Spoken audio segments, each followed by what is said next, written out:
اعوذ باللہ من الشیطان الرجیم بسم اللہ الرحمن الرحیم سورہ دخان مکی ہے۔ شروع خدا کا نام لے کر جو بڑا مہربان نہایت رحم والا ہے۔ حامیم۔ اس روشن کتاب کی قسم کہ ہم نے اس کو مبارک رات میں نازل فرمایا، ہم تو راستہ دکھانے والے ہیں۔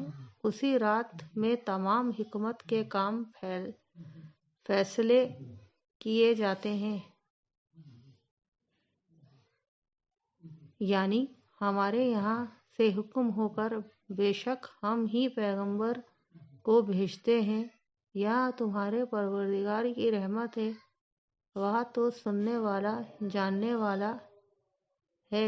آسمانوں اور زمین اور جو کچھ ان میں ہے سب کا مالک، بشرطے کہ تم لوگ یقین کرنے والے ہو۔ اس کے سوا کوئی معبود نہیں، وہی جلاتا ہے اور وہی مارتا ہے، وہی تمہارا اور تمہارے پہلے باپ دادا کا پروردگار ہے، لیکن یہ لوگ شک میں کھیل رہے ہیں۔ تو اس دن کا انتظار کرو کہ آسمان سے صاف دھواں نکلے گا جو لوگوں پر چھا جائے گا۔ یہ درد دینے والا عذاب ہے۔ اے پروردگار، ہم سے اس عذاب کو دور کر، ہم ایمان لاتے ہیں۔ اس وقت ان کو نصیحت کہاں مفید ہوگی جبکہ ان کے پاس پیغمبر آ چکے جو کھول کھول کر بیان کر دیتے تھے۔ پھر انہوں نے ان سے منہ پھیر لیا اور کہنے لگے، یہ تو پڑھایا ہوا اور دیوانہ ہے۔ ہم تو تھوڑے دنوں عذاب ٹال دیتے ہیں مگر تم پھر کفر کرنے لگتے ہو۔ جس دن ہم بڑی سختی پکڑیں گے تو بے شک بدلہ لے کر چھوڑیں گے۔ اور ان سے پہلے ہم نے فرعون کی قوم کی آزمائش کی اور ان کے پاس ایک بلند مرتبہ پیغمبر آئے جنہوں نے یہ کہا کہ خدا نے بندوں یعنی بنی اسرائیل کو میرے حوالے کر دو۔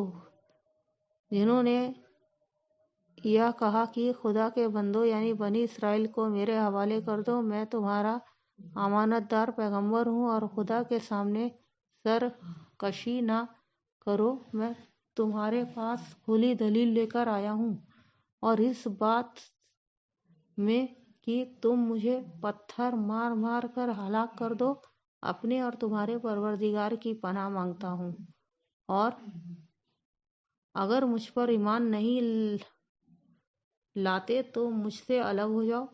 تب موسیٰ نے اپنے پروردگار سے دعا کی کہ یہ نافرمان لوگ ہیں۔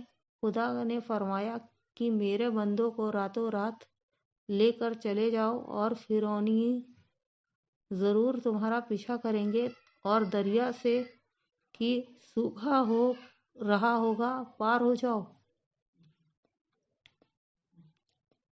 تمہارے بعد ان کا تمام لشکر ڈبو دیا جائے گا۔ وہ لوگ بہت سے باغ اور چشمے چھوڑ گئے اور کھیتیاں اور نفیس مکان اور